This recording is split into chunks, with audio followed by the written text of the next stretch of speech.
اچھا، تو یہاں کہہ رہے ہیں کہ ایف ایک لینئر فنکشن ہے جس کی اقدار نیچے خانوں میں دی ہوئی ہے۔ تو یہ ایکس کی اقدار ہیں اور یہ ایف آف ایکس کی اقدار ہیں، اور اب پوچھ رہے ہیں کہ ان میں سے کون سا گراف اس ہی ریٹ کے حساب سے بدل رہا ہے جس حساب سے ایف بدل رہا ہے۔ بھائی یہ معلوم کرنے کے لیے ہمیں ایف کا ریٹ جاننا ہوگا۔ تو یہاں جب ایکس 4 عدد کے حساب سے بڑھتا ہے تو فنکشن میں 7 عدد کی مثبت تبدیلی آتی ہے، اور اب دیکھ لیتے ہیں کہ ایسی ہی تبدیلی یہاں کس لکیر میں آ رہی ہے۔ اور یہ دیکھنے کا سب سے آسان طریقہ یہ ہے کہ ہم بس اس کے دونوں نقطوں کو گراف پہ بنا کے دیکھ لیں،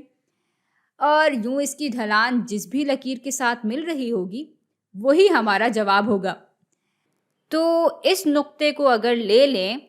یہاں ایکس 0 ہے اور ایف -1 ہے، اور اس لیے یہ نقطہ یہاں آ جائے گا، اور یہاں جب ایکس 4 کے برابر ہوتا ہے تو ایف آف ایکس برابر ہوتا ہے 6 کے، اس لیے یہ نقطہ پھر یہاں آ جائے گا۔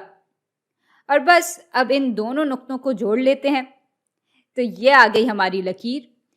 اور اس کو دیکھ کے ہی اندازہ ہو جاتا ہے کہ لکیر اے اس سے زیادہ تیزی سے بڑھ رہی ہے، لکیر بی کا ریٹ تو گھٹ رہا ہے،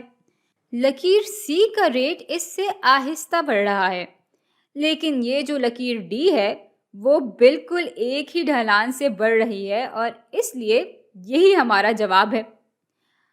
اور بھئی اگر یہ سب کر کے بھی آپ کے دل کو تسلی نہیں ملی تو اس کو ایک دفعہ پرکھ بھی لیتے ہیں۔ یہاں اگر آپ غور کریں تو جب ایکس میں 4 عدد کی تبدیلی آتی ہے تو بالکل جیسے ان خانوں میں ہم نے دیکھا تھا، یہاں بھی وائی میں 7 عدد کی مثبت تبدیلی ہی آ رہی ہے، اور اس لیے ہمارا جواب بھی بالکل درست تھا۔